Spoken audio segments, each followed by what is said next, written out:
రాజకీయ నేపథ్యం నుండి వచ్చిన లౌడియా జీవన్లాల్ ఐఆర్ఎస్ మహబూబాద్ పార్లమెంట్ నుండి పోటీ చేయనున్నారని విశ్వసనీయ సమాచారం. అత్యున్నత పదవిలో ఉన్న జీవన్లాల్ సమాజ సేవ చేయాలనే తలంపుతో మానుకోట పార్లమెంటు బరిలో నిలిచి ప్రజలకు మరింత చేరువ కావాలనుకున్నట్లు తెలుస్తోంది.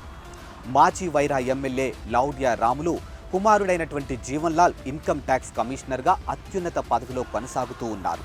ఇక చిన్ననాటి నుండే ప్రజాసేవ చేయాలనే అంకిత భావంతో అడుగులు వేసి ఆల్ ఇండియా సర్వీస్లో చేరి ఇన్కమ్ ట్యాక్స్ కమిషనర్గా ఎదిగారు.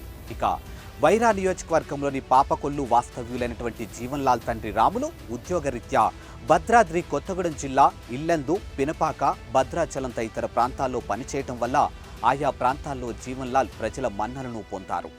అంతేకాక దేశవ్యాప్తంగా ఉన్నటువంటి 12 కోట్ల బంజారా ప్రజల్లో ఎంతో ప్రజాదరణ పొందారు. ఇక సమాజ సేవపై మక్కువతో మహబూబాద్ పార్లమెంటు నుండి పోటీ చేయాలని భావిస్తున్నట్టుగా తెలియవచ్చింది.